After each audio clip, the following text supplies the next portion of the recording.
मीनू जी क्या कहिएगा, जैसा अभी राजू जी ने कहा कि क्या जिसकी लाठी उसकी भैंस कैसे हालात हो गए। ठीक है, कांग्रेस ने इसको शुरू किया था, लेकिन अब जो स्थिति है निरंतर बढ़ती ही जा रही है, आरोपों का जो दायरा है बढ़ते चले जा रहा है।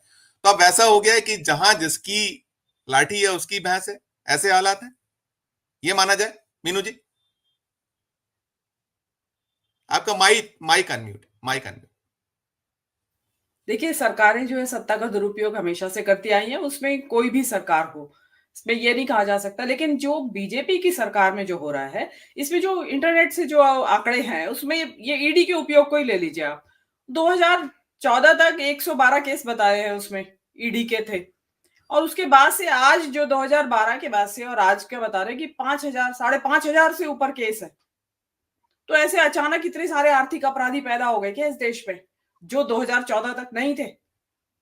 या सारा ही विपक्ष, और उसमें भी विपक्षियों के खिलाफ है, विपक्षी नेताओं के 95% के मामले। तो उससे क्या होता है, एक शक पैदा होता है।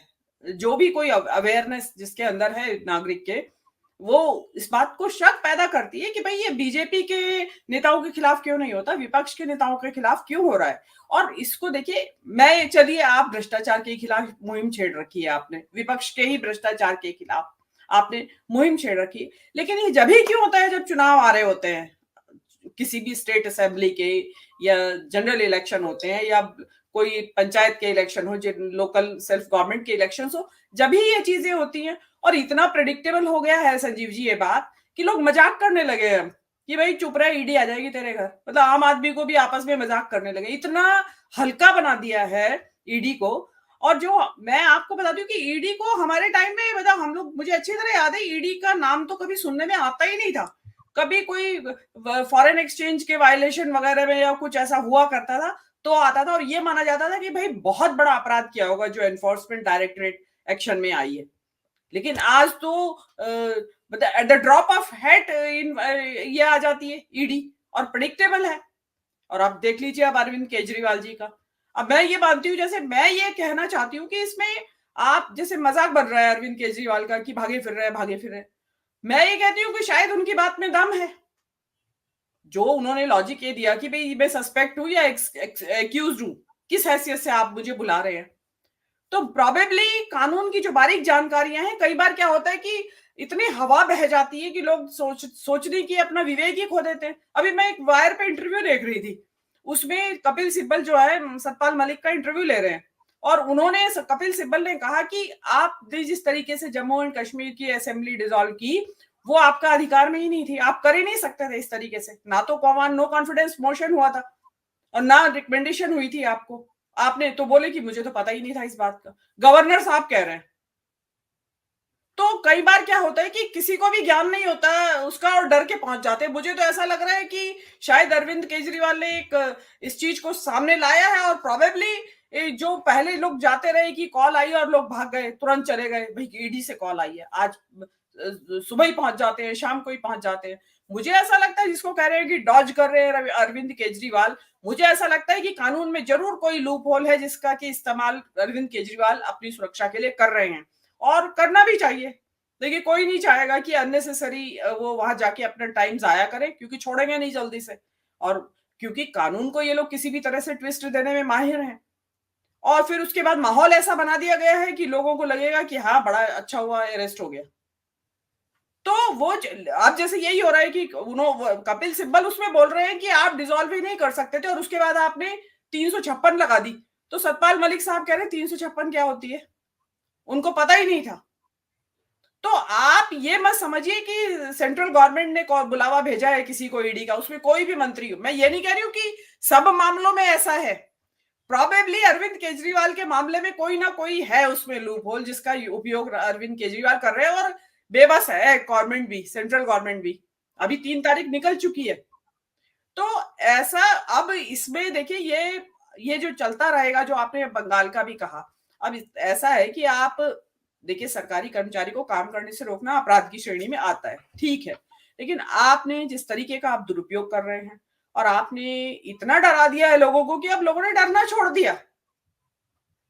अब हेमंत सोरेन है या अरविंद केजरीवाल है, डरना छोड़ दिया, वेस्ट बंगाल के लोग हिंसा पे उतर आए। तो आप खुद इनवाइट कर रहे हैं कि लोग, आप इतनी जाति करें कि लोग हथियार उठाने के लिए मजबूर हो जाएं।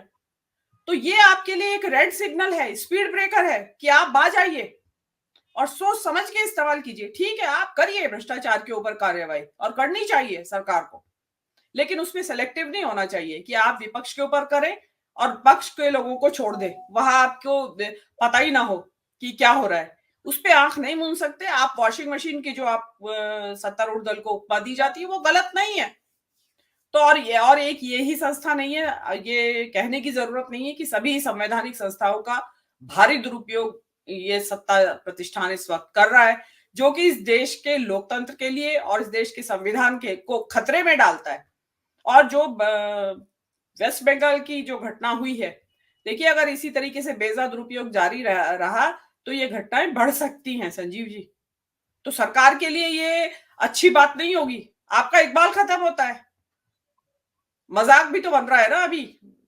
गलत है वो बात, लेकिन उसका मजाक भी बन रहा है और ये भी कहा जा रहा है, लोग कह रहे हैं ठीक करा वेस्ट बंगाल में, ठीक हुआ ईडी के साथ, क्योंकि आपने ईडी को एक खेल तमाशा बना दिया है। तो आप अपनी संस्था की भी गरिमा को, संस्था जो है उसके इकबाल को, उसके दबाव को बनाए रखिए और उसका इस्तेमाल इस प्रकार से करिए कि जो आपका काम भी निकल जाए, और जिसको कहते हैं ना सांप भी मर जाए और लाठी भी ना टूटे। आप तो सांप मारने के चक्कर में अपनी लाठी तोड़वा रहे हैं। तो वो चीज एक, मैं इससे एग्री नहीं करती हूँ कि उठे और ईडी और प्रिडिक्टेबल इतना कि अब जैसे सभी ने कहना शुरू कर दिया है कि 2024 के जो आम चुनाव है उससे पहले पहले विपक्ष के सारे बड़े नेता इस ईडी की कार्रवाई का नाम होगा, क्योंकि पीएमएलए के कानून इतने सख्त बना दिए हैं, उसमें सुप्रीम कोर्ट ने ठप्पा लगा दिया है। मतलब एफआईआर की भी जरूरत नहीं है, जिसे मर्जी चाहे उठा ले जाओ और चाहे जितने दिन अंदर रखें। तो उसमें सारे विपक्ष के बड़े नेता हो सकता है अंदर हो जाएं। अब तो संभावना लगती है कि ऐसा ही होने वाला है। जी संजीव जी। देखिए एक चीज और भी है मीनू जी की, ईडी तो कहीं अपनी भूमिका में उस पर जो सवाल उठ रहे हैं, लेकिन जो ये बड़े पदों पर बैठे लोग या मुख्यमंत्री जैसा पद है, यदि आप गलत नहीं है जैसा अभी राजू जी कह रहे थे, तो आप अपने राज्य में जब करते हैं तो आप अपने को जस्टिफाई होता है, और आपका जब खुद पर आती है तो आप उसमें इफ एंड बट की बातें करते हैं। आप अपने दायित्व के निर्वहन में क्या संकट है, क्या दिक्कत है, क्यों नहीं आप उसको, आपको तो कम से कम एक वो जो एजेंसी है उसकी साख कहीं जिसको लेकर सवाल खड़े हो रहे हैं उसकी विश्वसनीयता पर सवालिया निशान है, आप अपने पद पर क्यों सवाल खड़े करते हैं? उस पर आपकी प्रतिक्रिया मीनू जी। जी हाँ, ये उनको समझना चाहिए कि आप उस, जिसको कहते हैं कि आत्मन प्रतिकूलानि परेशान मां समाचरेत। तो जैसा व्यवहार आप अपने लिए नहीं चाहते हैं उस तरीके का व्यवहार आप दूसरे के लिए ना करें। तो आप अगर चाहते हैं कि केंद्र सरकार आपके साथ नाजायज ईडी का उपयोग या इस तरह की संस्थाओं का दुरुपयोग ना करे, तो उसी तरीके से आपको भी समझना चाहिए कि हमें भी सोच समझ के आप हाथ डालें। केवल बदले की भावना से, प्रतिशोध की भावना से या सबक सिखाने की भावना से आप सरकारी संस्थाओं का दुरुपयोग करते हैं तो सवाल अवश्य पूछा जाएगा। तो ये हो सकता है कि अब रेट्रोस्पेक्टिवली समझ में आ गया हो पंजाब गवर्नमेंट को भी कि हाँ वो गलत हुआ, क्योंकि जब अपने ऊपर जाके पैर न फटी बीवाई, तो जब अपनी बीवाई फटी है तो अब पता चला है कि दर्द कैसे होता है या खून कैसे निकलता है।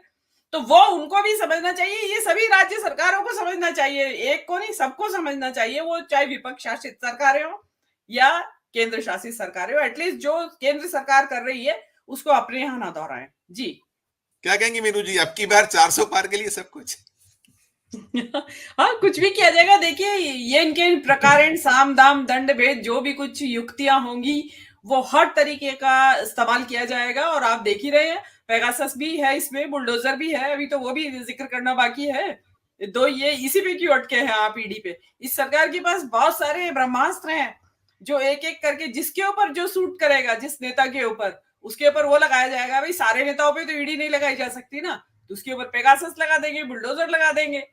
तो बहुत कुछ है। मतलब इनका ये है कि अपने अचीवमेंट्स के ऊपर सरकार इलेक्शन नहीं लड़ना, अपने जो दमनकारी तरीके हैं उनके दुरुपयोग करके उनसे इलेक्शन जीतना है।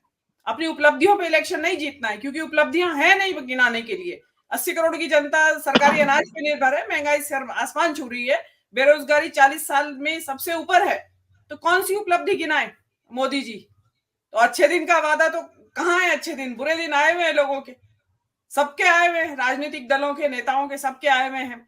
अब क्या मालूम 2024 तक कितनी राजनीतिक दल इस देश के अंदर बचेंगे भी या नहीं बचेंगे, ये भी आप काउंट करना पड़ेगा आपके 2024 के बाद के इलेक्शन में, आपके शो में। जी संजीव जी।